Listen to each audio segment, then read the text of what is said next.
Hello friends, welcome back to my YouTube channel. आज हम कर रहे हैं पीआरटी का जो एग्ज़ाम हुआ था 17 फरवरी 2026 को शिफ्ट 1 में, उसका English part. Let's get started. Question number 1, select the most appropriate antonym of the underline word in the given sentence. The comment was dismissed as obtuse by several critics. देखो यहाँ पे obtuse word underline है। Obtuse का मतलब क्या होता है, सबसे पहले तो हम ये देख लेते हैं। ऑब्ट्यूज मतलब होता है डल, नॉट शार्प, लेकिन क्लियर अंडरस्टैंडिंग।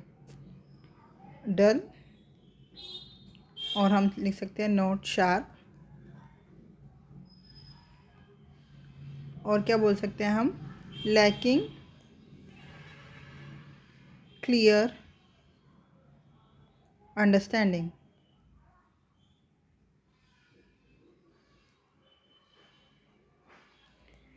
तो ऑब्ट्यूज का एंटोनिम क्या हो जाएगा, जो कि शार्प हो। रिडंडेंट, रिडंडेंट का क्या मतलब होता है, अननेसेसरी और no longer needed. Unnecessary. Blunt, blunt का मतलब सेम होता है, ये तो सिनोनिम हो गया। ब्लंट मतलब not sharp, not sharp.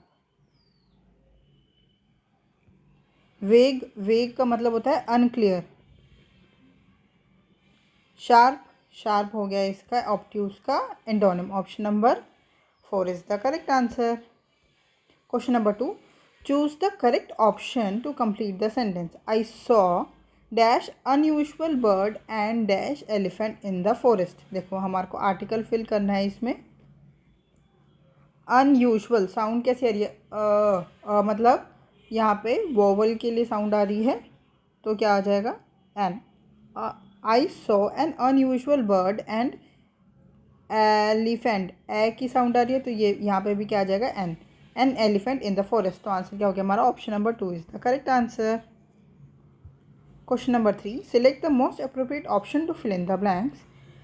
Her legacy endures as an iconic figure and symbol dash selfless service। देखो किसकी, हर legacy endures as an iconic figure and symbol with of in at selfless service। तो हमारे को यहाँ पे preposition बनना है कोई एक। पहले तो हम मीनिंग देख लेते हैं। देखो विद यूज होता है टुगेदर विद, विद का मतलब होता है together with, together with. Example, a girl with a bag, जो गर्ल है वो बैग के साथ है, मतलब बैग गर्ल के साथ है, ये बोल सकते हैं ना। ऑफ, ऑफ के शो करता है शो रिलेशन और रिप्रेजेंटेशन। मैं लिख देती हूँ शोज रिलेशन और रिप्रेजेंटेशन।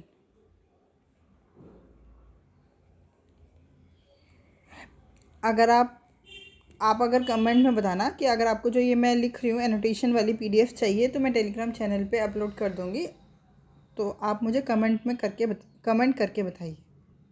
इन पहले हम ऑफ के एग्जांपल्स देख लेते हैं। A symbol of peace, a symbol of hope, a symbol of selfless service.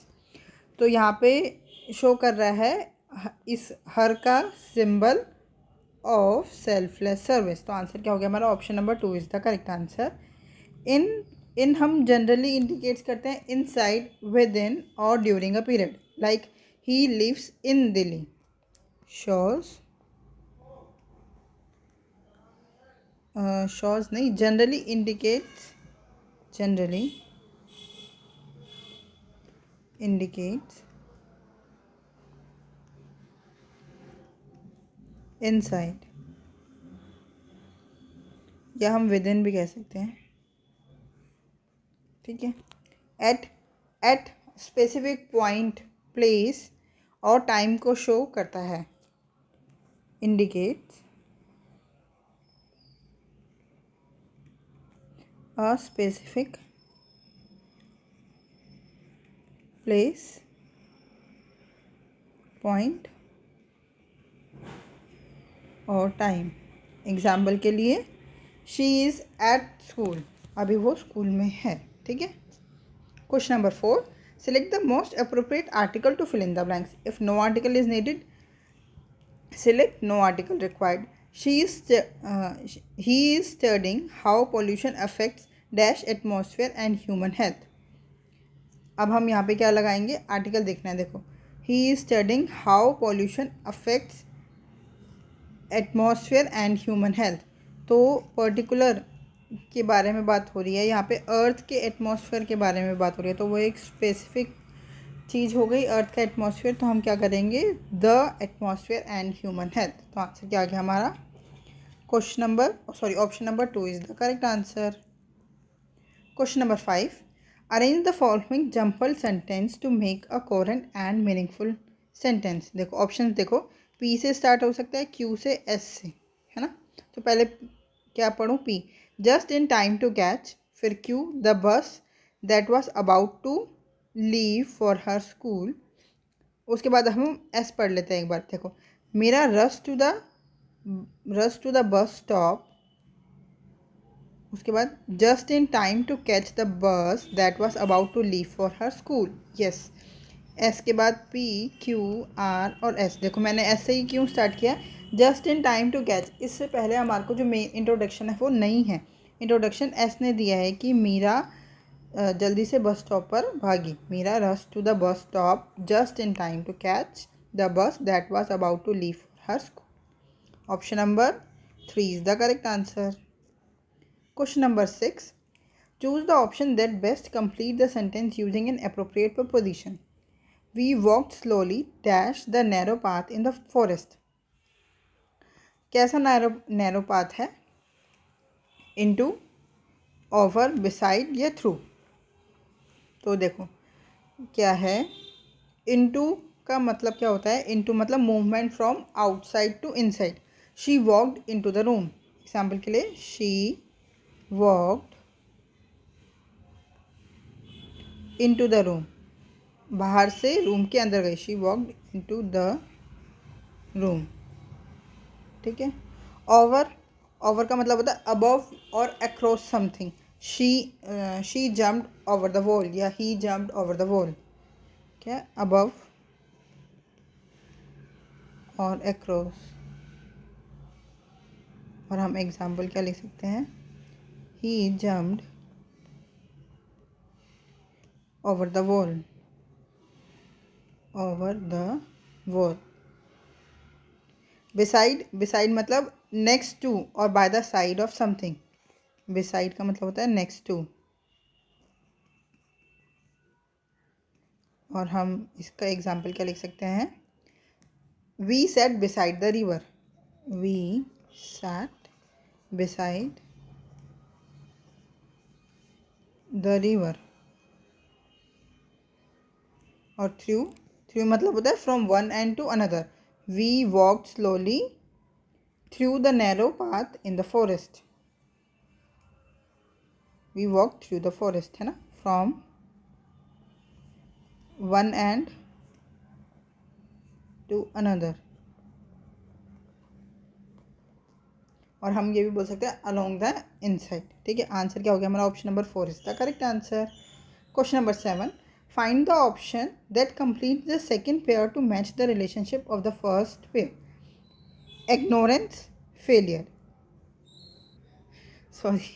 Sorry मैंने इग्नोरेंस बोल दिया. Arrogance, failure. तो इम्पेशेंस के लिए क्या आएगा, स्पीड, एंड्योरेंस, वेटिंग या एरर. देखो, एरोगेंस की वजह से, arrogance can lead to failure. Arrogance की वजह से फेलियर होता है. तो इम्पेशेंस की वजह से क्या हो जाएगा, स्पीड हो जाएगी. नहीं, इम्पेशेंट मतलब हमारे में पेशेंस ही नहीं है. तो जल्दबाजी में हम कोई भी काम करते हैं तो उसमें गलतियाँ हो जाती हैं. तो इम्पेशेंस की वजह से क्या हो जाएगा, एरर. तो आंसर क्या हो गया हमारा, option number 4 is the correct answer. Question number 8, select the incorrectly spelled word. Distinct, perspective, liquidity, impairment. Liquidity होता है LIQUIDITY, लिक्विडिटी. ये तो बहुत ही ईजी था. Option number 3 is the correct answer. Question number 9, sentences of a pair are given below. While the first part in the correct order, the remaining parts are jumbled up. Arrange the part in the correct order to form a meaningful and coherent paragraph. देखो, जो ए लिखा 1 लिखा है ये सही है। Climate change is becoming, उसके बाद हमारे को ABCDE को करेक्ट ऑर्डर में लगाना है। तो सबसे पहले क्या है, climate change is becoming. Option देखते हैं, देखो C, A, D और B सबसे स्टार्ट हो जाएंगे। तो पहले हम खुद ही है, climate change is becoming a serious global concern. Climate change है वो एक सीरियस ग्लोबल कंसर्न बन गया है, मतलब B से स्टार्ट होगा और सारे ऑप्शन गलत हो गए। चलो आंसर हो गया। उसके बाद क्या है, due to its wide spread impact on the environment across the world that requires urgent and collective action by government, industries and individuals. तो B, D, E, A, C उससे पहले 1। Option number 4 is the correct answer. जब भी सारे option अलग होना तो हमारे को बस फर्स्ट वाला चूज़ करते ही कि स्टार्टिंग कहाँ से होगी, हमारा आंसर आ जाता है। Question number 10. Choose the correct option to complete the sentence. The audience burst into laughter at the comedian's dash antics, which were full of unexpected twists and absurd humor. Zany, predictable, formal या dull. देखो जो audience है हमारी वो हंस रही है, बहुत हंस हंस के थक गई है, तो डल तो हो नहीं सकता, तो ऑप्शन 4 एलिमिनेट हो गया। फॉर्मल, फॉर्मल मतलब होता है ऑफिशियल, सीरियस, यहाँ पे तो कॉमेडी है तो ये भी नहीं हो सकता। प्रिडिक्टेबल, प्रिडिक्टेबल मतलब जो इजी टू गेस और एक्सपेक्टेड हो जाएगा, तो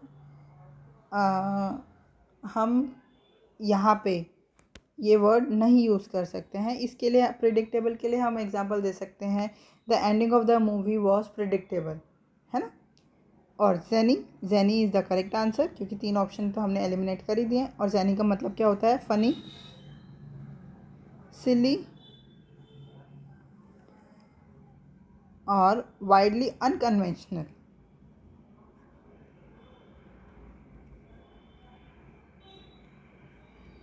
अनकन्वेंशनल,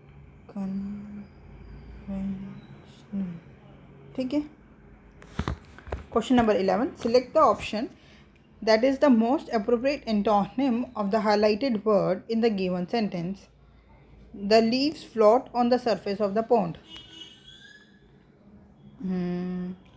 तो यहाँ पे हाईलाइटेड वर्ड है फ्लोट। इसका हमारे को एंटोनिम बताना है। फ्लोट का मतलब होता है जो मूव कर रही हो, तो देखो ग्लाइड का मतलब होता है टू मूव स्मूथली और ईजली, मूव स्मूथली और ईजीली। स्विम, स्विम भी हो गया, to move through water, move through water. Drift, to move slowly without a specific direction, move slowly without a specific direction. And sink, sink का क्या मतलब होता है, to go down below the surface of water और another liquid, मतलब डूबना। तो answer हो गया हमारा option number 4 is the correct answer. मैं ये लिख देती हूँ, to go down below the surface.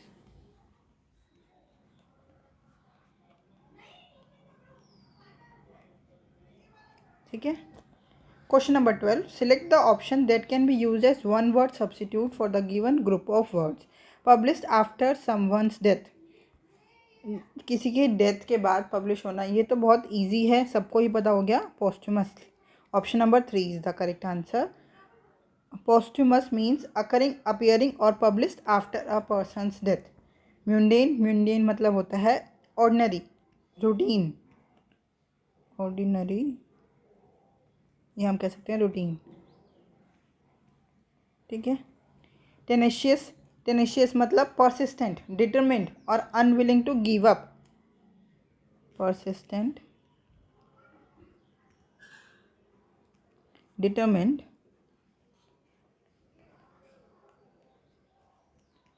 और अनविलिंग टू गिव अप, ठीक है। और रिमिस मतलब होता है केयरलेस और negligent in doing something that should be done, तो मैं केयरलेस लिख देती हूँ, simple.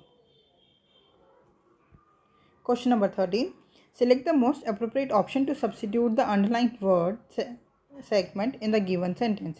This time he carefully read the papers for putting his signature because one who has got into trouble by anything will avoid it ever after.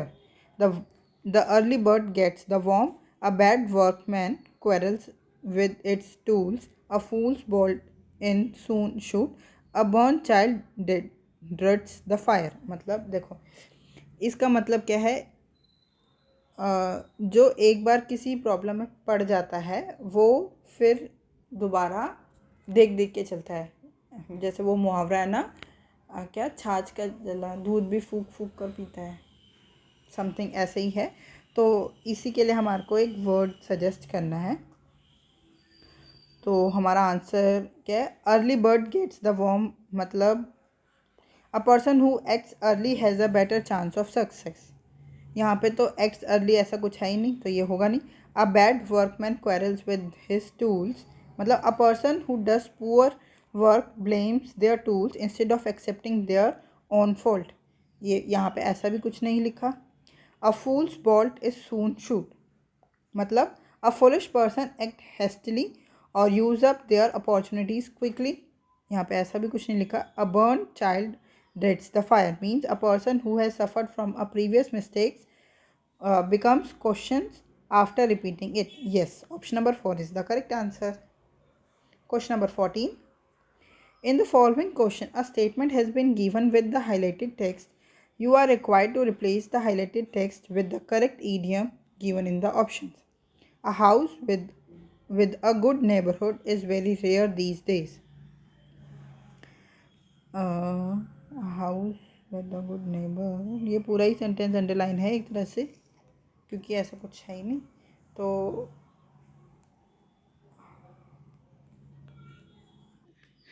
मैंने पूरा नहीं, few मैंने options पढ़ने के बाद पता चला वेरी रेयर पे अंडरलाइन है, वेरी रेयर। तो देखो फ्यू एंड फार बिटवीन का मतलब होता है very rare, very rare. Fair and square का क्या मतलब होता है, honesty and according to the rules, honesty और according to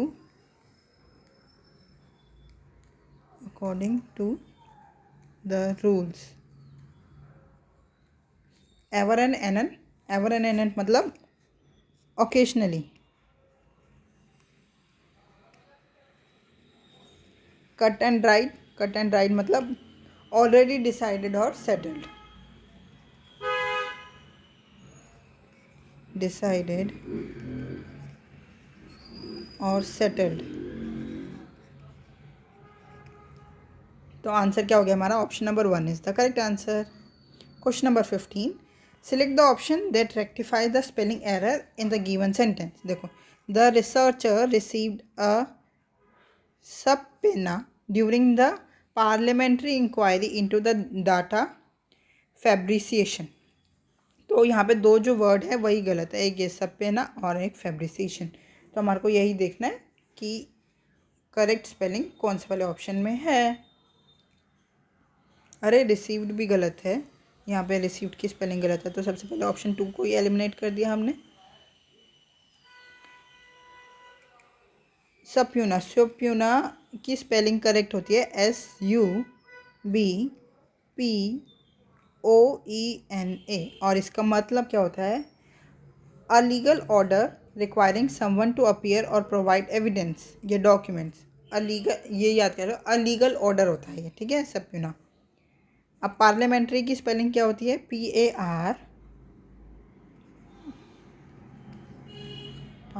PARLIA, parliamentary MENTARY, ये देखो पार्लियामेंट्री ये भी ठीक है, सप्यूना इसमें भी ठीक है। अब फैब्रिशिएशन, फैब्रिशन ए बी फैब्रिकेशन, ठीक है, fabrication, yes, option number 1 is the correct answer. अब हम आते हैं अपने पैसेज पे। सबसे पहले पैसेज पढ़ने से पहले हम अपने क्वेश्चंस रीड आउट कर लेते हैं। Best title of the passage, question number 17 क्या है? Main theme of the passage. Question number 18, mention the fact stated explicitly in the passage. Question number 19, identify the inference drawn from the passage. Tone of the passage, सारे ही question title, tone, central idea और inference इसी पे ही है। अब अपना passage एक बार read out कर लेते हैं, क्या बोल रहे हैं वो। Cultural anthropologist increasingly argue that globalisation does not homogenize cultures.